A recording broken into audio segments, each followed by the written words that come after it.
CM Hemant Soren और भाई पर शेल कंपनी चलाने का आरोप, हाईकोर्ट को रिपोर्ट सौंपेगी ईडी। झारखंड में पिछले कुछ दिनों से चल रही कार्रवाई के दौरान ईडी की शेल कंपनियों से जुड़े कुछ महत्वपूर्ण दस्तावेज हाथ लगे हैं। इन दस्तावेजों को वह हाईकोर्ट में पेश करेगी। कोर्ट ने ईडी को दस्तावेज को सीलबंद कर 17 मई के पहले पेश करने की अनुमति दी है।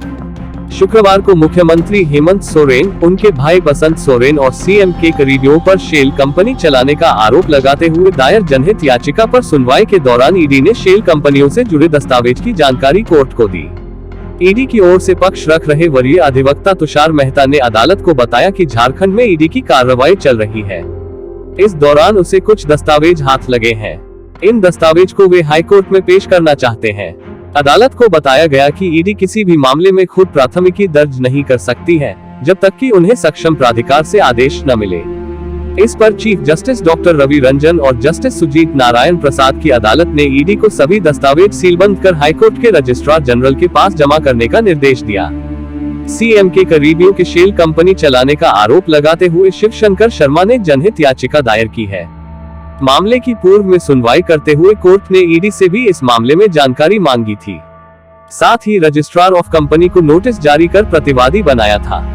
प्रार्थी का पक्ष रखते हुए अधिवक्ता राजीव कुमार ने अदालत को बताया था कि मुख्यमंत्री, उनके परिजन और करीबी लगभग 400 शेल कंपनी चलाकर कमाई कर रहे हैं। सरकार के नजदीकी अमित अग्रवाल और रवि केजरीवाल के सगे संबंधी ही ऐसी कंपनी चलाते हैं। इनमें झारखंड से कमाई गई राशि से होटल, मॉल सहित अन्य संपत्ति खरीदी गई है। सरकार की ओर से कहा गया कि वर्ष 2013 में दीवान इंद्रनील सिन्हा ने याचिका दायर की थी। उस वक्त याचिका में जो आरोप थे वही आरोप शिवशंकर शर्मा ने भी लगाए हैं। 2013 में हाईकोर्ट ने याचिका खारिज कर दी थी। दीवान इंद्रनील सिन्हा के वकील भी राजीव कुमार ही थे। नई याचिका में दस्तावेज भी पुराने हैं, इस कारण याचिका खारिज कर देनी चाहिए। मुख्यमंत्री से संबंधित माइनिंग लीज आवंटन मामले की भी शुक्रवार को हाईकोर्ट में आंशिक सुनवाई हुई। इस दौरान खनन विभाग के बदले रांची के डीसी की ओर से जवाब दाखिल किए जाने पर हाईकोर्ट ने नाराजगी जताई।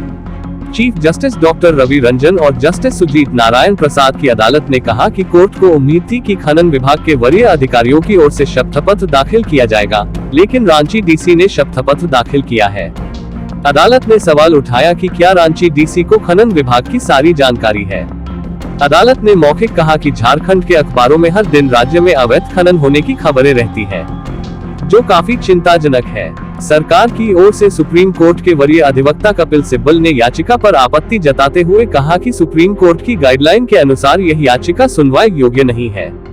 इसके बाद अदालत ने 17 मई को इस मामले की भी सुनवाई की तिथि निर्धारित की।